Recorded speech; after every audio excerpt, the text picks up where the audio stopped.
ഇന്ന് നമ്മൾ പരിചയപ്പെടാൻ പോകുന്നത് നമ്മുടെ വീട്ടുവളപ്പിൽ തന്നെ വളർത്താവുന്ന നല്ലൊരു ഔഷധച്ചെടിയാണ്. ഇതിന്റെ പേരാണ് ചുമക്കൂർക്ക. പേര് പോലെ തന്നെ ചുമ, ജലദോഷം, തൊണ്ടവേദന തുടങ്ങിയ പ്രശ്നങ്ങൾക്ക് നമ്മൾ പണ്ട് കാലം മുതലേ ഉപയോഗിക്കുന്ന ഒരു ചെടിയാണിട്ടത്. അപ്പോൾ ഇതിന്റെ ശരിയായ പരിചരണവും എങ്ങനെയാണ് ഉപയോഗിക്കേണ്ടത് എന്നുള്ള കാര്യങ്ങളൊക്കെയാണ് കേട്ടോ ഇന്നത്തെ വീഡിയോയിൽ പറയാൻ പോകുന്നത്. പല സ്ഥലങ്ങളിലും പല പേരിലാണ് കേട്ടോ ഇത് അറിയപ്പെടുന്നത്. നമ്മളിവിടെ ചുമക്കൂർക്ക എന്നാണ് പറയുന്നത്. ചില സ്ഥലങ്ങളിൽ ചുമ തുളസി എന്നും പറയുന്ന കേട്ടിട്ടുണ്ട്. അപ്പോൾ ഇത് നല്ല മണമുള്ള നല്ലൊരു ഔഷധ ചെടിയാണ് കേട്ടോ. എൻ്റെ വീട്ടിൽ ഇതേപോലത്തെ ഒരു ക്യാനിലാണ് ഞാനത് നട്ടു കൊടുത്തിരിക്കുന്നത്. അത് കൂടാണ്ട് കണ്ടില്ലേ, ഇപ്പുറത്തെ സൈഡില് നോക്കിയേ, ഇന്റർലോക്ക് കട്ടയുടെ സൈഡിൽ കൂടി ഒരു തണ്ട് കിടന്നിട്ട് അവിടെ നിന്നും പിടിച്ച് മുളച്ചു വന്നിട്ടുണ്ട് കേട്ടോ.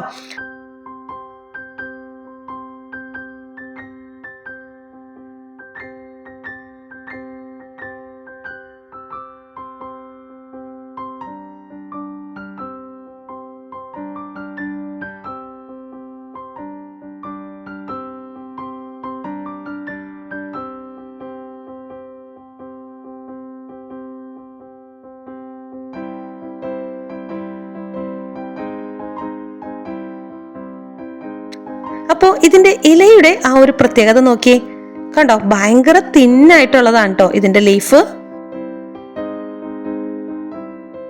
അതുപോലെ തന്നെ ലവ് ബേർഡ്സിന് ഞാൻ പതിവായി ഇത് ഇട്ട് കൊടുക്കാറുണ്ട്. ഇതും ഇഷ്ടമാണ്, പനിക്കൂർക്ക പോലെ തന്നെ. ഇതിന്റെ ആരോഗ്യ ഗുണങ്ങൾ എന്തൊക്കെയാന്ന് നോക്കാം. നമുക്കിത് ചുമയും ജലദോഷവും ഒക്കെ കുറക്കാനായിട്ട് ഭയങ്കരമായിട്ട് ഹെൽപ്പ് ചെയ്യുന്നൊരു മെഡിസിനൽ പ്ലാന്റ് കൂടിയാണ് കേട്ടോ. നമ്മുടെ തൊണ്ടയിലെ കഫം, പനിയൊക്കെ ഉള്ള സമയത്ത്, പിന്നെ നമ്മുടെ ദഹന പ്രശ്നങ്ങൾ കുറയ്ക്കാനായിട്ട്, ഇമ്മ്യൂണിറ്റി കൂട്ടാനായിട്ട് അതിനൊക്കെ ഒരുപാട് ഹെൽപ്പ് ചെയ്യുന്ന ഒന്നാണ് കേട്ടോ. എൻ്റെ മോന് ഇതേപോലെ ചുമയൊക്കെ വരുമ്പോൾ ഞാനിത് വാട്ടിപ്പിഴിഞ്ഞ് അതിൻ്റെ നീരെടുത്താണ് കൊടുക്കാറ്. ഇല ചൂടാക്കിയിട്ട് അതിൽ തേൻ ചേർത്ത് കഴിക്കുന്നതും ഇല ചതച്ച് അതിൻ്റെ നീരെടുത്ത് കുടിക്കുന്നതും ഒക്കെ നല്ലതാണ് കേട്ടോ. എളുപ്പം തന്നെ ഉണ്ടാക്കിയെടുക്കാൻ പറ്റുന്ന ഒരു മെഡിസിൻ ആയതുകൊണ്ട് നമുക്ക് ആവശ്യമുള്ളപ്പോൾ മാത്രം ഇതിന്റെ ലീഫ് നമ്മൾ എടുത്താൽ മതി കേട്ടോ. നോക്കി, എൻ്റെ കയ്യിൽ ചുമക്കൂർക്കയും പനിക്കൂർക്കയും ഉണ്ട് കേട്ടോ. ആദ്യം ഇരിക്കുന്നത് പനിക്കൂർക്കയാണ്. ആ ഒരു ലീഫിന്റെ തന്നെ വ്യത്യാസം കണ്ടോ. പനിക്കൂർക്ക കുറച്ചും കൂടി ഹാർഡായിരിക്കും കേട്ടോ. അതായത് നമ്മളിങ്ങനെ പിടിക്കുമ്പോഴത്തേനും അതങ്ങോട്ട് ഒടിഞ്ഞു പോകും.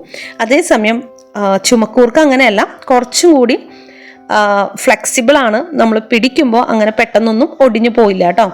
ഉപയോഗങ്ങളും വ്യത്യാസമുണ്ട്. ചുമക്കൂർക്ക നമ്മൾ ചുമ, തൊണ്ടവേദന, ജലദോഷം എന്നിവ വരുമ്പോഴാണ് മെയിനായിട്ട് ഉപയോഗിക്കുന്നത്. ചുമക്കൂർക്ക മെയിനായിട്ട് കഫം കുറയ്ക്കാനും ശ്വാസകോശത്തിനൊക്കെ നല്ലതിന്. ചുമക്കൂർക്ക കഫം കുറയ്ക്കാനായിട്ടാണ് കേട്ടോ നമ്മൾ ഉപയോഗിക്കുന്നത്. അതിൻ്റെ കൂടെ നമ്മുടെ ശ്വാസകോശത്തിനൊക്കെ വളരെ നല്ലതാണ്, ചുമ കുറയ്ക്കാനൊക്കെ നല്ലതാണ് കേട്ടോ. പനിക്കൂർക്ക പനി കുറയ്ക്കാനും പ്രതിരോധശേഷി വർദ്ധിപ്പിക്കാനൊക്കെയാണ് നമ്മൾ യൂസ് ചെയ്യുന്നത്.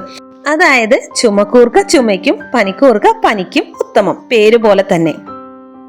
ഇതിങ്ങനെ കയ്യിലിട്ട് പ്രസ് ചെയ്യുമ്പോൾ തന്നെ നല്ലൊരു സ്മെല്ലാണ് കേട്ടോ വരുന്നത്. അപ്പോൾ ഈ ചുമക്കൂർക്കയും പനിക്കൂർക്കയും ഒരേപോലെ തന്നെ ഞാൻ എൻ്റെ കിളികൾക്കും കൂടി കൊടുക്കാറുണ്ട് കേട്ടോ. അവർക്ക് കുറച്ചും കൂടി ഇഷ്ടം പനിക്കൂർക്കയാണ്. ഇനി ഈ ചുമക്കൂർക്ക എങ്ങനെയാണ് നട്ടുപിടിപ്പിക്കുന്നതെന്ന് നോക്കാം. പനിക്കൂർക്ക നട്ടുകൊടുക്കുന്ന പോലെ തന്നെ തണ്ടുകൾ എടുത്തിട്ടാണ് നമ്മൾ ചുമക്കൂർക്ക നട്ടുപിടിപ്പിക്കുന്നത്. ഇതിനധികം വെള്ളമൊന്നും വേണ്ട കേട്ടോ. അതിന്റെ മണ്ണൊക്കെ ഒന്ന് ഉണങ്ങി തുടങ്ങുമ്പോൾ മാത്രം നമ്മൾ വെള്ളം ചേർത്ത് കൊടുത്താൽ മതി. അതേപോലെ നല്ല സൺലൈറ്റും ആവശ്യമില്ലാത്തൊരു പ്ലാന്റ് ആണ് കേട്ടോ. ഷെയ്ഡിൽ വെച്ചാലും നല്ല പോലെ വളർന്നു കിട്ടുന്ന ഒരു പ്ലാന്റ് ആണ്. അതേപോലെ തന്നെ വളർന്നു വരുന്നതിനനുസരിച്ച് കിളന്തലകൾ കട്ട് ചെയ്ത് കൊടുക്കുകയാണെങ്കിൽ പുതിയ പുതിയ ബ്രാഞ്ചസ് അതിലുണ്ടാവും കേട്ടോ. പിന്നെ അതേപോലെ ഒരുപാട് പഴക്കം വന്ന ചെടികളിൽ ചെറിയ ചെറിയ കീടങ്ങൾ കാണാറുണ്ട് കേട്ടോ. അങ്ങനെ വരുമ്പോൾ നീം ഓയിൽ സ്പ്രേ ചെയ്ത് കൊടുത്താൽ മതി. ഇപ്പോൾ ഞാൻ നട്ടിരിക്കുന്നതിൽ ഇന്റർലോക്ക് കട്ടയിൽ തനിയെ കിടന്ന് മുളച്ചതാണ് കേട്ടോ. അതിന്റെ കൊമ്പ് ഇങ്ങനെ താഴത്തേക്ക് ഇറങ്ങി പോയിട്ട് അവിടെ നിന്ന് വേര് പൊട്ടി മുളച്ച് അങ്ങനെ കിളിർത്ത് വന്നതാണ് കേട്ടോ. അപ്പൊ നമുക്ക് ഇന്ന് ഈ ഒരു ചുമക്കൂർക്ക കൊണ്ട് ഞാൻ ഉണ്ടാക്കുന്ന മെഡിസിൻ എങ്ങനെയാന്ന് നോക്കാം. വളരെ എളുപ്പമാണ് കേട്ടോ ഉണ്ടാക്കാനായിട്ട്. അപ്പൊ നമുക്ക് ഇതിൽ നിന്ന് ആവശ്യമായിട്ടുള്ള ലീഫ് ഒന്ന് കട്ട് ചെയ്തെടുക്കാം. അത്യാവശ്യം കേടുപാടുകളൊന്നും ഇല്ലാത്ത നല്ല ലീഫുകളാണ് കേട്ടോ ഞാൻ എടുക്കുന്നത്. ഇത്രത്തോളം മതി. ഇനിയിപ്പോ നമുക്ക് ആ തണ്ടും കൂടി അങ്ങോട്ട് കട്ട് ചെയ്തെടുക്കാം കേട്ടോ. അതേപോലെ തന്നെ നമ്മള് പനിക്കൂർക്കയൊക്കെ പെട്ടെന്ന് ഒടിച്ചെടുക്കാൻ പറ്റുമല്ലോ, അതേപോലെ തന്നെ പെട്ടെന്ന് തന്നെ നമുക്ക് ഇതേപോലെ ഒടിച്ചെടുക്കാൻ പറ്റും കേട്ടോ. അപ്പൊ ഈ ഒരു തണ്ടിന്റെ ഭാഗം ഞാൻ എടുക്കുന്നില്ല, അത് നമ്മളുടെ കിളികൾക്കുള്ളതാണ് കേട്ടോ. തണ്ടിന്റെ നീരാണല്ലോ കിളികൾ കുടിക്കുന്നത്. ശരിക്കും നട്ടു കൊടുക്കാനും ഈ ഒരു തണ്ട് മാത്രം മതി കേട്ടോ. നമ്മൾ നട്ടു കൊടുക്കുമ്പോഴും അതിന്റെ ലീഫൊക്കെ ഒന്ന് കളഞ്ഞിട്ടാണല്ലോ നട്ടു കൊടുക്കുക. ഇതെങ്ങനെ തന്നെ അതിന്റെ തുമ്പൊന്നെടുത്ത് കട്ട് ചെയ്ത് വെച്ച് കൊടുത്താലും പെട്ടെന്ന് പിടിച്ചു കിട്ടുന്ന ഒരു ചെടിയാണ് കേട്ടോ. ഒരുപാട് പടർന്ന് പന്തലിച്ചു പോകുന്ന ഒരു ചെടിയാണേ.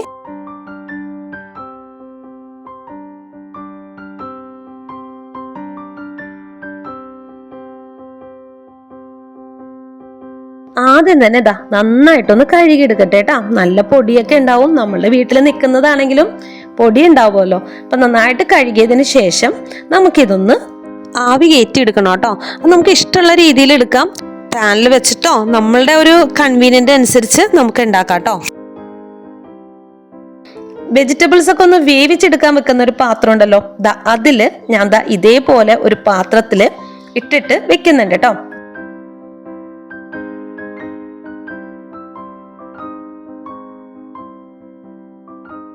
നോക്കിയേ, ഇപ്പൊ നല്ല പോലെ ആവി പുറത്തേക്ക് വരുന്നുണ്ട്. അത്യാവശ്യം നല്ല രീതിക്ക് തന്നെ ആവി വരട്ടെ കേട്ടോ.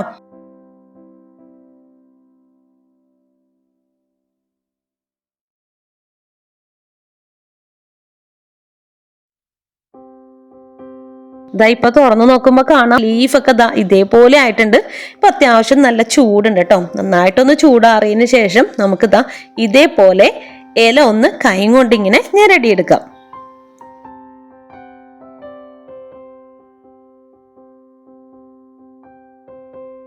അങ്ങനെ നമ്മൾ എടുക്കുമ്പോൾ തന്നെ അതിൽ നിന്ന് ലിക്വിഡ് വരുന്നുണ്ടോ.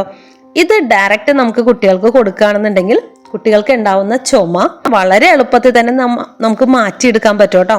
എൻ്റെ മകന് ഞാൻ സ്ഥിരമായിട്ട് ഇത് കൊടുക്കാറുണ്ടായിരുന്നു കേട്ടോ. അപ്പോൾ നമുക്ക് വീട്ടിൽ തന്നെ വളർത്താൻ പറ്റുന്ന വളരെ ഉപയോഗപ്രദമായിട്ടുള്ള നല്ലൊരു മെഡിസിനൽ പ്ലാന്റ് ആണ് നമ്മളുടെ ചുമതുളസി. ഇനി ഇതല്ലാണ്ട് ഒരുപാട് ഗുണങ്ങൾ വേറെയും ഉണ്ട് കേട്ടോ നമ്മുടെ ഈ ഒരു ചുമതുളസിക്ക്. നമുക്ക് ജലദോഷം മൂക്കടപ്പൊക്കെ വരുമ്പോൾ ഇതിന്റെ ഇല ഒന്ന് ഞെരടിയിട്ട് അതൊന്ന് ശ്വസിച്ചു കഴിഞ്ഞാൽ നമ്മുടെ മൂക്കൊന്ന് തുറക്കാനായിട്ടും അതേപോലെ തന്നെ നമ്മുടെ തലയുടെ ഭാരം ഒന്ന് കുറയ്ക്കാനൊക്കെ ആയിട്ട് ഹെൽപ്പ് ചെയ്യും കേട്ടോ. അതുപോലെ തന്നെ ഇതിന്റെ ഇലയിട്ട് തിളപ്പിച്ച വെള്ളം കുടിക്കുകയാണെങ്കിൽ ഗ്യാസിനൊക്കെ വളരെ ഉത്തമമാണ്. ഇതിന്റെ ഇലയുടെ മണമുള്ളിടത്ത് കൊതുക് പൊതുവെ വരാറില്ല കേട്ടോ. അതുപോലെ തന്നെ ഇതിന്റെ നീരെടുത്ത് നമ്മളുടെ ചൊറിയുന്ന ഭാഗത്തൊക്കെ ഒന്ന് പുരട്ടിക്കഴിഞ്ഞാൽ അതിനും ആശ്വാസം ലഭിക്കുന്നതാണ്. പല്ലുവേദനയ്ക്കും ഇതിന്റെ നീര് വളരെ നല്ലതാണ്. ഒരു ചെറിയ കഷ്ണം ഇല എടുത്ത് പല്ലുവേദനയുള്ള ഭാഗത്ത് ഒന്ന് കടിച്ചു പിടിച്ച് വെച്ചാൽ മാത്രം മതി, പല്ലുവേദനയ്ക്ക് അത്യാവശ്യം ആശ്വാസം നമുക്ക് കിട്ടും കേട്ടോ. അപ്പോൾ വീഡിയോ ഇഷ്ടമായി എന്നിരിക്കുന്നു. ഇഷ്ടപ്പെട്ടാൽ തീർച്ചയായിട്ടും ഒന്ന് സപ്പോർട്ട് ചെയ്തേക്കണേ. മറ്റൊരു പുതിയ വീഡിയോ ആയിട്ട് വരുന്നവരെ താങ്ക് യു ഫോർ വാച്ചിങ്.